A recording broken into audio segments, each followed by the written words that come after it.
Se oye, mi voz se oye, no. Yo tengo una pregunta, los conozco desde que empezaste hace mucho, con todo esto ha sido un gusto, de ahí sale también la relación y todo lo que ha salido con Samantha, con Jess, con Divorce of the Silence, y bueno, la presentación con mucha de esta gente.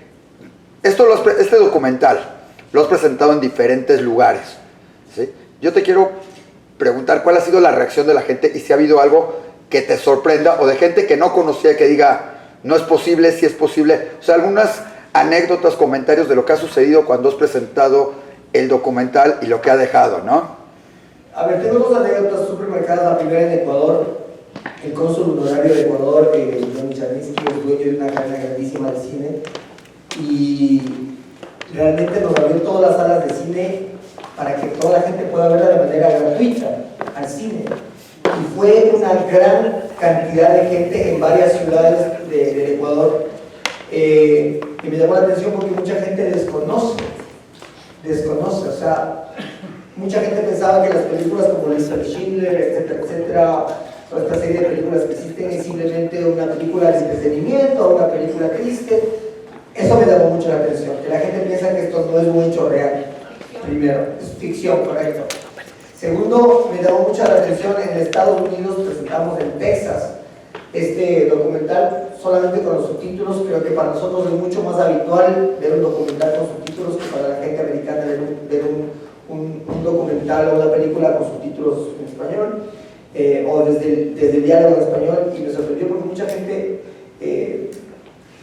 estaba muy tocada, digamos, del corazón de ver una historia como estas, y son de las cosas que creo que por eso es que hacemos cine, porque al menos como en nuestro compromiso de vida buscamos contar historias que puedan no simplemente dejar un entretenimiento a la gente, buscamos historias que le puedan dejar algo de enseñanza a la gente, un mensaje a la gente, crear conciencia es necesario.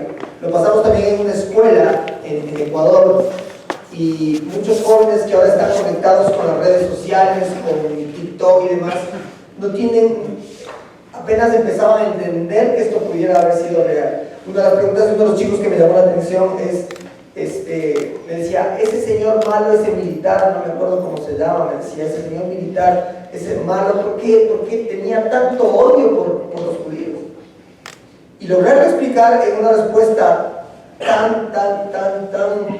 tan rápida, realmente muy complejo, pero para ellos no logran entender cómo una persona pudo haber generado tanto daño y tanto mal, y que eso realmente fue verdadero. Y para la última, una de las empresas que nos quiere colaborar para sumarse a esta película, me decía, una empresa de aviación americana, me decía, nosotros quisiéramos sumarnos porque me parece que es una historia que nuestros pilotos, varios de nuestros pilotos estuvieron en la Segunda Guerra Mundial ayudando y salvando a mucha gente, y hubo una misión especial de esta empresa, o de esta gente que está conectada a esta empresa, que estuvo básicamente en República Checa, ayudando a salvar a muchos sobrevivientes que quedaron de la Shoah, ¿no? Entonces, esas son las experiencias, hay varias, pero estas son las que te puedo mencionar, y la gente se queda impresionada, la gente creo que quiere conocer mucho más de este tema, y yo creo que es menester poder dar a conocer este tipo de historias, y no simplemente de manera pequeña, sino de manera masiva, porque algo que hacemos, el We Remember, que no queremos que se repita más, pero ¿cómo hacemos que no se repita más si es que la gente no conoce esta historia? O si la gente se queda como simplemente pensando que esto fue una fábula o una historia o simplemente una película. ¿Alguien más? Embajador, me hacía falta la primera. No me quedó clara una cosita, pero sabemos que muchos países latinoamericanos simpatizaban con nosotros durante la guerra, siendo México también, se lo valoramos y apreciamos muchísimo. Uruguay, que nos donó a los judíos checos 3.000 pasaportes en blanco para que escaparan, ¿sí? Y yo fui también embajador en Chile, a Chile también fueron muchos judíos checos para salvarse la vida, pero eso ocurrió antes de la guerra o en el año 39, 40. pero lo que no me queda claro es que Lili con su marido se fueron a Ecuador. ¿Por qué a Ecuador y en qué época? Porque si ella habla sobre la liberación por la parte soviética y americana, británica, ¿qué fue la razón que quedaron liberados porque se fueron a un país latinoamericano? Ok. Ecuador fue parte de quienes también votaron en el año 48 para que Israel pueda ser un Estado. Estuvimos a favor de Ecuador también. Entonces, a raíz de eso, luego de esto, unos familiares de Lili en el año 48 viajaron directamente a Ecuador. Ecuador les abrió las puertas y por eso es que ella después le ayudaron para que ellos puedan viajar a Ecuador y tener estas visas. Ellos tenían oportunidad realmente de ir a Estados Unidos, pero como dijo, demoraba mucho más tiempo. Entonces, cuando llegaron a mi país, vieron que parecía que estaban en la selva o en el campo, no sé, y no pensaban que era un país, una capital de un país, pero Ecuador abrió las puertas. Ecuador ha tenido una muy buena relación con Israel. En los gobiernos anteriores, a partir de cuando yo entré con una ideología diferente, se opusieron a muchas cosas con Israel, pero normalmente somos amigos con Israel y Lili viajó, para hacer exacto su pregunta, al final del 48 vino aquí, una vez que le ayudaron con el tema de las visas, por la relación de lo que el señor Otto Gladensky, papá, tenía, dos expresidentes les ayudaron mucho, el uno en el tema médico, el doctor Isidro Ayora, y el otro el doctor Carlos Plaza, que fue quien les dio la carta de naturalización en el Ecuador. Correcto, gracias. Carlos Estrella, de PTV.